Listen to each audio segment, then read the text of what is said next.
Assalamualaikum warahmatullahi wabarakatuh. Alhamdulillah pagi ini kita bisa ketemu lagi di program Obsesi, obrolan sehat sahur dini hari, dan alhamdulillah saya masih didukung sepenuhnya, atau kita masih didukung sepenuhnya oleh RSU Muhammadiyah Ponorogo ya. Pagi ini saya seperti yang kemarin sudah kita sampaikan, kita masih akan meneruskan materi yang kemarin sempat tersekat bersama dengan Ustadz Bud Naji MPD ya. Jadi tema Mas Bisa juga dan Kevin, lupa tidak saya sapa Vin. Halo Pak Ari. Iya, kalau sudah mulai kayak gini udah mulai agak lupa ya Vin ya.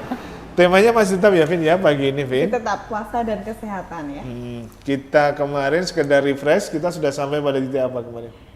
Mungkin sedikit review ya Pak Punaji tentang golongan orang-orang yang diperbolehkan tidak berpuasa. Mungkin kemarin ada pendengar yang belum mengikuti, jadi mungkin sedikit direview. Kasih salam dulu dong Vin, pagi ini Vin. Assalamualaikum. Waalaikumsalam warahmatullahi wabarakatuh. Sering kelupaan juga dia ya. Iya. Oke, ayo Dad, Dibun. Oke, yang boleh untuk tidak berpuasa yang pertama orang yang sakit, nanti orang yang sakit biasa ya nanti harus mengganti di luar bulan Ramadan. Kemudian musafir ya, musafir nanti juga mengganti di luar bulan Ramadan.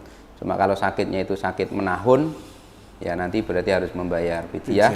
Termasuk orang yang tua, ya orang tua bangka kalau bahasanya itu di kajian tarsih itu dia juga harus membayar fidyah ya. Ada bangganya tadi. Iya. Kemudian, mohon maaf. Luar biasa kan masih kuat puasa. Iya. Itu kalau sudah tua bangga itu ya. Iya. Termasuk hamil dan nah. menyusui itu juga harus membayar fidyah. Dan kalau nanti sudah membayar fidyah itu ya tidak usah mengganti dengan puasa, karena ternyata di masyarakat itu ada sebagian yang memiliki pandangan bahwa ketika membayar fidyah itu ya bayar fidyah kemudian masih tetap Nyaur puasa. Jadi kalau yang di kajian tarsih itu kita disuruh milih salah satu. Oh gitu ya. Iya. Oh boleh milih. Boleh. Kalau bahkan misalkan termasuk orang yang sudah tua, kemudian orang yang sakit menahun. Orang ini memang dia puasa, maka Allah mengatakan itu lebih baik baginya. Kalau dia masih kuat puasa. Ya, tapi kalau tidak kuat maka ada keringanan. Jadi dalam bahasa agama itu ada dispensasi lah, ada keringanan. Tapi kalau dia memaksakan diri untuk puasa dan kuat itu bagus, itu jos. Tapi fidyahnya kalau puasa ya tidak usah membayar fidyah. Karena fidyah itu hanya ganti karena tidak bisa berpuasa. Berapa sih itu ukuran fidyahnya? Ukur fidyahnya itu kalau yang di HPT itu 0,5 ya, setengah liter ya berarti. Satu mud. Kemudian kalau yang di di buku panduannya tuntunan Ramadan PP Muhammadiyah Majelis Tarsih tahun 2015 itu 0,6. Jadi ya rata-rata 6 on. Itu harus dalam bentuk? Itu boleh berupa uang atau makanan pokok. Senilai 0,6 tadi ya? Jadi kalau memang di beras ya, berarti 0,6. Kalau uang itu kajian tarjih yang PCM di Masjid Darul Hikmah kemarin itu dihitung 3 kali makan. Jadi rata-rata orang yang tidak puasa itu beliaunya sekali makannya berapa? Taruhlah dalam sehari itu 12.000, maka kali 3 36.000. Jadi per hari untuk fidyah karo uang itu 36.000. Oke. Itu harus ditasarufkan saat itu juga atau seperti apa? Kalau lebih baik memang di akhir Ramadan ya. Tapi kalau untuk fidyah itu sebenarnya karena fidyah itu ganti puasa itu di luar Ramadan pun boleh. Kan beda dengan zakat fitrah. Kalau zakat fitrah kan sebelum sholat Id harus sudah terdistribusi semua. Jadi kalau fidyah itu lebih luas. Jadi misalkan di luar Ramadan pun boleh. Tapi kalau misalkan saat itu juga boleh? Boleh. Misalkan hari ini katakanlah saya udur langsung boleh. Boleh. Kemudian yang berhak menerima fidyah ini? Fakir miskin. Oh, fakir miskin. Iya, fakir miskin.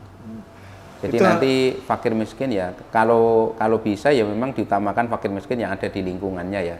Jadi jangan sampai nanti di lingkungannya itu banyak fakir miskin nanti malah diberikan ke tempat lain. Tapi kalau di Rumah Sakit Muhammadiyah nanti biasanya bisa lewat KL Aziz. Jadi di rumah sakit kan ada lembaga khusus yang mengurusi tentang zakat, infak, sedekah, itu nanti dititipkan di situ. Itu harus melalui lembaga, mohon maaf seperti Lazis tadi, atau boleh misalkan saya langsung memberikan ke tetangga saya yang kita anggap sebagai fakir dan miskin. Untuk dibayarkan sendiri boleh, cuma yang memang lebih aman dan terhindar dari riya ya biasanya. Itu betul, memang yang paling aman itu di lembaga zakat. Karena kalau di lembaga zakat memang ada petugas khusus yang nanti dia akan betul-betul menganalisa apakah dia itu fakir miskin atau tidak, itu ada indikatornya. Jadi kalau di lembaga zakat itu ada formulir ya. Ada formulir khusus untuk hasil wawancara, nanti ada kesimpulannya. Oh ternyata ini memang betul-betul fakir miskin, itu ada. Kalau nanti diberikan sendiri itu dikhawatirkan ya subjektivitas ya. Iya, jadi kadang-kadang nanti kita menilai fakir miskinnya. Iya. Ya sebenarnya boleh-boleh saja ya kalau nanti diberikan ke fakir miskin. Mungkin di antara teman-teman ada yang tanya, kalau keluarga kita itu ada yang fakir miskin, boleh tidak dikasihkan? Ya boleh. Memang kita termasuk yang sedekah itu yang lebih utama mau diberikan kepada yang saudara terdekat kita. Iya. Jangan sampai nanti yang terdekat itu ada malah diberikan yang jauh. Pak Bonaji, mungkin yang ingin saya tanyakan, misalnya dia tidak bisa berpuasa, tapi dia juga tidak mampu membayar fidyah. Apakah ada keringanan dalam Islam? Benar ini. Kalau memang dia itu sudah tidak mampu berpuasa dan dia tidak mampu membayar fidyah karena dia termasuk fakir miskin ya. Fakir miskin, dan fakir miskinnya itu memang betul-betul banget ya tidak apa-apa. Ya tidak apa-apa. Jadi orang itu taat kepada Allah itu sesuai dengan kemampuannya. Jadi kalau memang dia tidak bisa membayar fidyah, kan malah dia yang berhak untuk mendapatkan fidyah, kan gitu. Dan kalau ada orang yang seperti itu memang ya harus kita perhatikan betul. Dan nanti urusannya bagaimana? Urusan itu dengan Allah kalau itu. Tadi disebutkan Pak Bonaji salah satu golongan orang yang diperbolehkan tidak berpuasa itu adalah orang yang sakit. Itu sakitnya itu seperti apa? Apakah misalnya sakit ringan seperti flu itu juga boleh tidak berpuasa? Atau harus sakit yang berat gitu? Kalau yang sakitnya itu sakit yang berat ya. Sakit berat itu bahasanya gini, sakit menahun kalau dalam bahasa ilmiah itu. Sakit menahun itu ya tidak ada hari tanpa sakit. Dia itu orangnya itu sakit-sakitan. Misalkan ada kasus-kasus stroke ya. Stroke itu kan setiap saat sakit. Kemudian termasuk yang diabetes itu kan juga kadang sakit terus. Tapi kalau sakit-sakit biasa, misalkan ada orang di bulan Ramadan dia sakit, kemudian dalam 1 minggu sembuh. Nah, kemudian dia termasuk flu, termasuk sakit-sakit greges, kemudian termasuk mungkin demam berdarah dan sebagainya itu, kalau nanti dia sudah sehat di luar Ramadan ya harus mengganti puasanya. Boleh tidak berpuasa pada saat itu, tapi nanti mengganti di lain hari ya. Tapi kalau yang sakit menahun tadi itu ya bayar fidyah itu. Lanjut ya, Ustadz. Ini untuk golongan ibu hamil. Menurut dokter kandungan kan jika kondisi normal kan diperbolehkan untuk berpuasa. Kemarin kan juga ada kita mendatangkan dokter spesialis kandungan, katanya kalau kondisinya baik-baik saja boleh kok berpuasa. Tapi kalau dalam pandangan agama Islam itu seperti apa untuk ibu hamil? Apakah semua ibu hamil itu diperbolehkan tidak berpuasa gitu? Jadi yang tidak diperbolehkan itu yang memang berat ya. Berat, artinya berat itu mengancam nyawa ibunya, mengancam nyawa bayinya.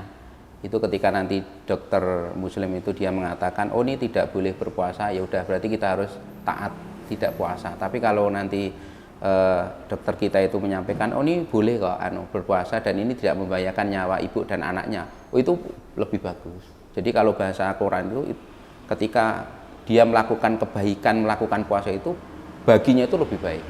Jadi dia mendapatkan derajat yang lebih tinggi. Jadi nilainya itu nilainya plus lah. Kalau jempol itu jempol mungkin 2 ya kalau Ya. nggih, gitu. Meskipun dalam agama sebenarnya boleh, Boleh, ya, iya, meskipun dia hamil dalam kondisi normal, Nggih. tapi tidak berpuasa gitu sebenarnya Iya. boleh, tapi akan lebih baiknya jika berpuasa jika kuat gitu ya. Oke. Makanya kan dalam bahasa agama itu kan keringanan atau dispensasi. Namanya dispensasi itu boleh diambil, boleh tidak. Kayak ini. Gitu.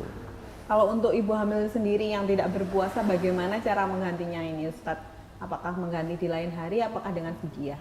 Kalau ibu hamil itu boleh membayar dengan fidyah.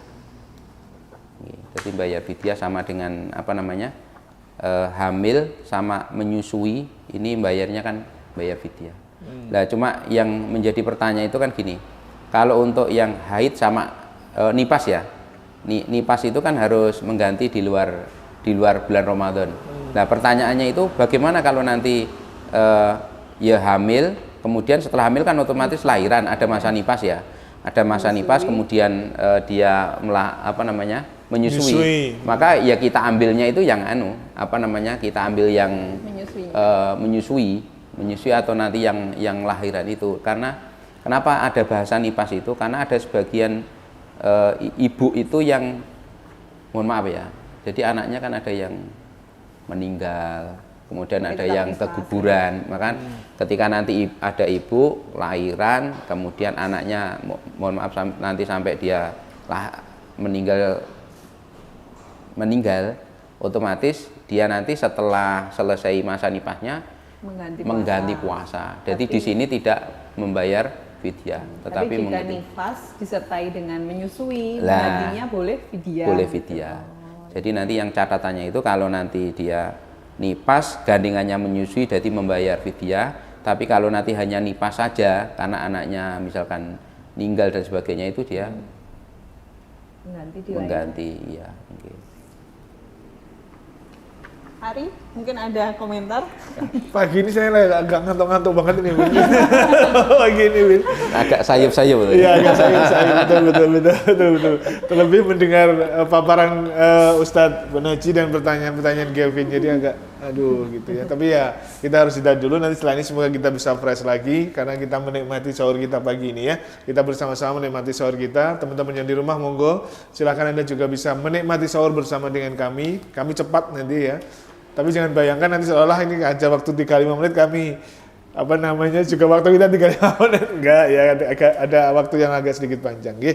Itu yang jelas. Kita akan balik lagi selepas beberapa iklan berikut. Saya Ari dan Kevin, dan kita akan balik lagi selepas ini.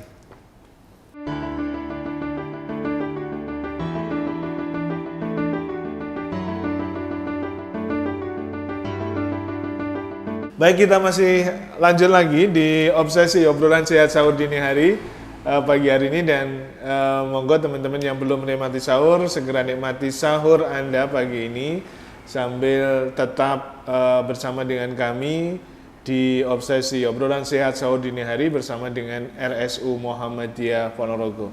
Kita lanjut lagi, Vin, masih dengan Ustadz Bonaji MPD, masih dengan tema sentral kita adalah puasa dan kesehatan ya. Oke. Ya Ustadz, tadi kan sebelum jeda kita menanyakan tentang ibu hamil. Lalu bagaimana dengan ibu menyusui? Apakah sama berlaku juga seperti itu? Oke. Untuk ibu hamil dan ibu menyusui sama ya, nanti sama-sama untuk membayar fidyah ya. Kalau membayar mengganti puasa di lain hari apakah juga diperbolehkan? Misalnya ibu menyusui gitu. Karena mungkin waktu tahun ini anaknya baru lahir nih, jadi kan masih menyusuinya full ASI gitu. Sedangkan tahun berikutnya kan biasanya menyusui 2 tahun. Tahun berikutnya anaknya sudah lumayan besar, sudah disertai dengan makan, jadi dia kuat untuk berpuasa. Jadi kalau yang tahun pertama misalnya mengganti puasa di lain hari gitu, apa diperbolehkan? Jadi untuk masalah mengganti itu dipilih salah satu. Jadi kalau memang dia harus mengganti puasa, ya enggak apa-apa, berarti cukup puasa saja, tidak usah fidyah. Tapi kalau nanti dia fidyah ya fidyah aja. Jadi jangan ganti itu double. Yang ganti fidyah, ya ganti puasa itu ya malah enggak tepat. Jadi tidak ada ya Ustadz, kayak misalnya kategori tertentu, misalnya kalau ibu hamil atau menyusui dengan kondisi ini harusnya fidyah, kalau ibu hamil atau menyusui dengan kondisi ini harusnya mengganti puasa di lain hari. Itu nggak ada ya kategori seperti itu, boleh milih salah satu ya. Jadi kalau dalam bahasa syariat itu apa namanya ya, ditegaskan itu, misalkan Al-Quran ya, dia menyampaikan itu ya, menyusui, kemudian apa tadi, hamil.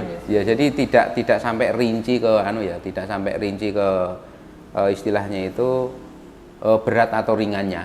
Okay. Tapi kalau nanti kita background itu sebenarnya dikembalikan ke masing-masing personal. Kalau nanti misalkan dengan puasa itu dia memang kuat dan tidak menjadi masalah terhadap anaknya, ya lebih baik malah dia puasa. Dan kalaupun memang nanti di di luar Ramadan kok dia nanti kuat untuk membayar untuk mengganti daripada ngetok nih fidyah, kan harus mengeluarkan beras atau uang. Ya misalkan dia puasa ya enggak apa-apa. Jadi ya, yang penting dipilih salah satu. Salah satu, tidak dua-duanya ya, mungkin kan, karena kadang ada artikel yang menyatakan bayar fidyah juga tapi mengganti puasa juga, kadang ada gitu. Saya pernah baca ini kebetulan gitu. Mungkin lebih ke afdol apa ya? Biasanya orang-orang kan perasaan dua-duanya lah gitu ya, biar mantep lah maksud saya gitu. Kadang-kadang itu orang itu kan lebih berbicara tentang mantep ya. Kalau kita ngomong mantep itu kan itu urusan pribadi ya. Tapi kalau kita ngomong ibadah itu bukan mantep tidaknya, tapi syariatnya ada enggak, tuntunannya ada enggak. Kalau nanti ada tuntunannya ya kita kerjakan, kalau tidak ada ya enggak usah. Kan malah enak. Jadi makanya di dalam agama itu ya tidak boleh dienteng-enteng nih dan tidak boleh diberat-beratkan. Jadi kita itu ya standar. Ukurannya sesuai dengan. Iya, sesuai aja. Jadi kalau kita dalam beragama itu bahasanya itu kita sesuaikan, itu enak. Kita ya tidak terlalu berat, ya tidak mengentengkan syariat itu. Jadi kalau nanti misalkan ada yang tanya, atau mungkin nanti kita di akhirat itu dimintai pertanggungjawaban oleh Tuhan, itu kita jawabnya enak. Jadi gitu. Tat, saya pingin ini Tat, apa ya, sesuai syariat juga ini. Nah, bagaimana sebaiknya kita menjalankan ibadah puasa selama bulan suci Ramadan? Maksudnya gini, bisa jadi nanti dihubungkan dengan dari sisi kesehatannya.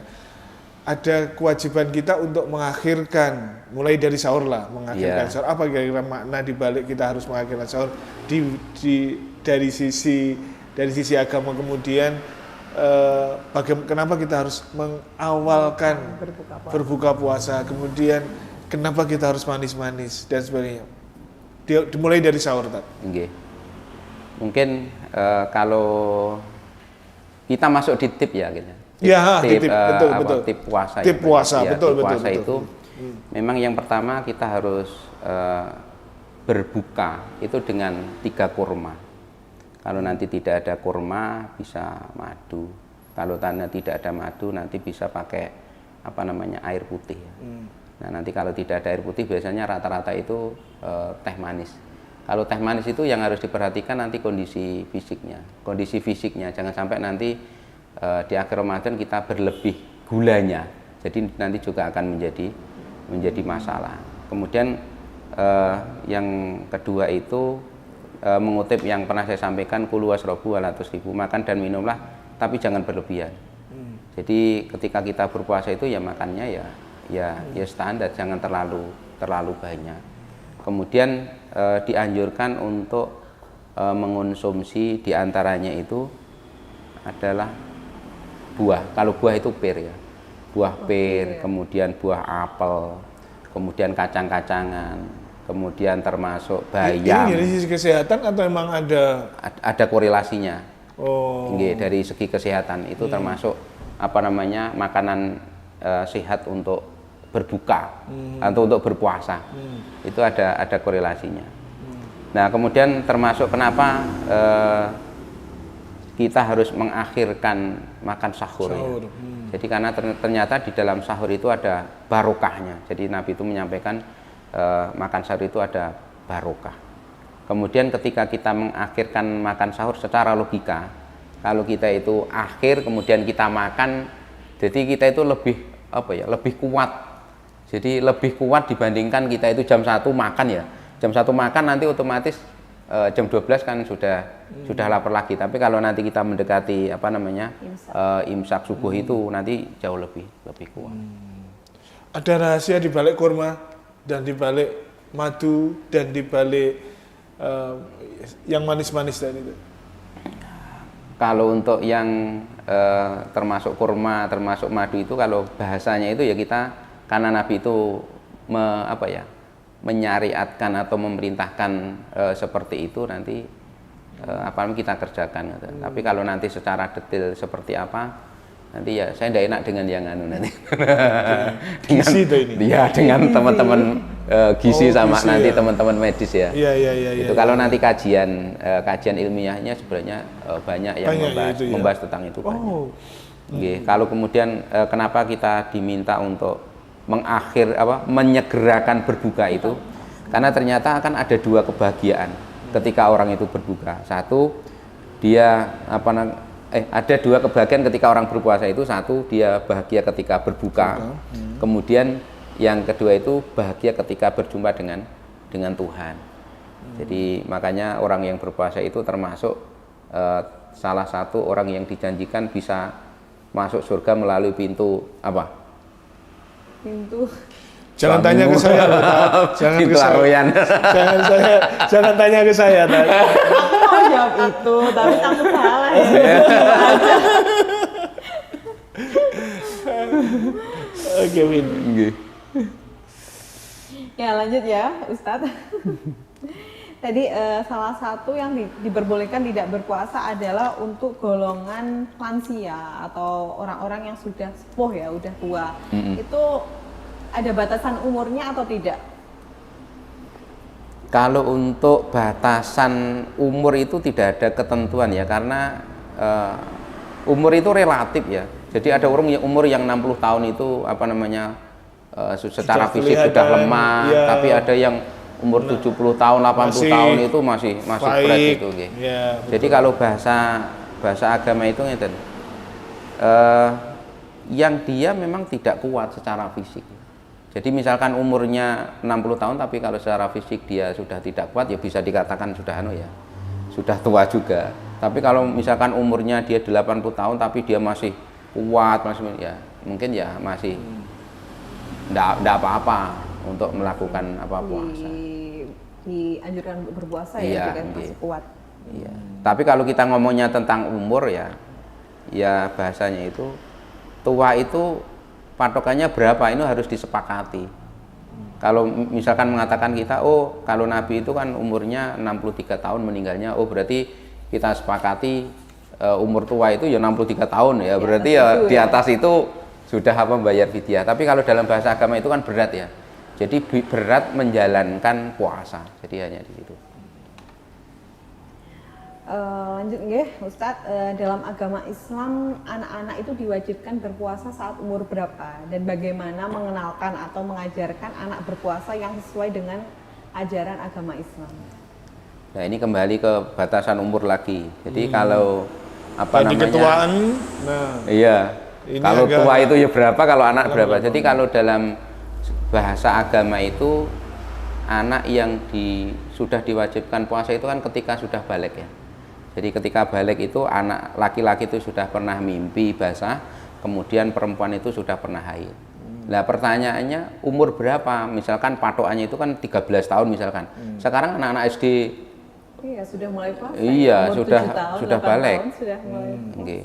Umur 9 tahun itu juga sudah ada yang sudah haid. Nah, berarti kalau misalkan dia sudah haid ya dia otomatis punya beban syariat itu. Dia punya berarti kewajiban. Misal belum haid nih, haidnya baru SMP atau SMA. Sebelum itu berarti kalau nanti tidak ada kewajiban untuk berpuasa. Kalau nanti istilahnya itu batasan umur, kalau nanti kita patokannya itu ke usia itu sekitar 13 tahun ya. Ya 13 tahun itu kalau untuk yang bahasa dewasa ya, remaja. Masa pubertas. Iya, masa pubertas itu. Jadi akhirnya nanti pendekatannya ke pendekatan syariat, pendekatan ilmu psikologi atau ya ilmu apa. Tapi kalau yang paling gampang itu ya itu. Ya, yang penting sudah sudah balik gitu aja. Kalau yang bahasa syariat itu kan balik. Poso beduk tuh diatur nggak Dok? Kalau poso beduk itu tidak ada aturannya, itu sebenarnya cuma latihan ya. Anak-anak kita itu kan kadang-kadang dilatih ya. Karena di anak-anak kita itu kan memang belum balik ya. Akhirnya dia diajari untuk apa namanya puasa. Oke. Kayaknya waktu ini Vin, masih ada Vin? Sebenarnya masih ada sih, tapi sudah dikode-kode sama Andri ini ya. Oke, kalau tidak ada, saya sedikit aja ini. Binroh, apa istilah Binroh di RSU Muhammadiyah dan apa tugas-tugasnya itu? Binroh itu tugasnya untuk mendampingi pasien ya, edukasi ke pasien. Jadi ada binroh itu kan ada binroh ke pasien, ada binroh ke karyawan, kemudian ada binroh ke masyarakat ya. Jadi kalau binroh ke pasien itu kita setiap hari kunjungan ke pasien. Oh, kunjungan ke pasien. Iya, untuk mengedukasi, motivasi. Kita ngajari sholat, kita ngajari toharoh, kemudian kita mendoakan. Kalau nanti ada orang yang sakaratul maut itu kita mendampingi. Kalau nanti ada orang yang minta dimandikan itu ya kita lakukan pemulasaran jenazah. Jadi mulai memandikan, mengafani, nanti menyolatkan. Kemudian kalau untuk ke karyawan itu ya pembinaan al-Islam ke Muhammadiyah. Jadi bahasanya itu teman-teman karyawan itu ya selain bekerja itu harapannya ketika nanti dia sudah kenal di Muhammadiyah itu dia paham Muhammadiyah, dia paham Islam. Jadi indikatornya itu ya karyawan yang ada di rumah sakit Muhammadiyah itu satu harus bisa ngaji, harus bisa sholat sesuai sifat Nabi, kemudian harus bisa dakwah. Nah ini. Kemudian target saya itu Pak Ari nanti karyawan yang purna dari rumah sakit itu harus bisa menjadi ustadz sama ustadzah. Atau istilahnya mubalik. Jadi nanti setelah lulus itu nanti ya hafalannya ngajinya, karena di sini ada namanya kredensial. Apa itu? Kredensial itu teman-teman itu kita tes ngajinya, diuji ngaji. Jadi kita tes wudhu, wudhu, kemudian gitu ya? Tayamum, kemudian sholat, hafalan. Ada nilainya itu ya? Ada nilai-nilainya? Ada. Level 1 kayak saya gitu. Jadi untuk yang karyawan itu kita buat leveling. Leveling itu ada level 1, level 2, level 3, level 4. Jadi untuk sementara targetnya itu yang di Binroh itu teman-teman itu minimal hafal juz 30 ya. Oh gitu ya? Ya, hafal juz 30 itu sudah nanti luar biasa. Iya. Baik, Matur Nuwun Ustadz sudah membersamai kita di 2 hari ini, dan semoga apa yang kita sampaikan bisa memberikan manfaat buat semuanya. Kevin, kita pamit dulu Vin ya untuk pagi ini. Ustadz Matur Nuwun, dan terima kasih Anda sudah mencermati program Obsesi obrolan sehat sahur dini hari pagi hari ini. Terima kasih banyak. Kita insya Allah besok masih ketemu lagi ya, dengan bahasan-bahasan yang lain. Tetap di Obsesi bersama dengan RSU Muhammadiyah Ponorogo. Assalamualaikum warahmatullahi wabarakatuh.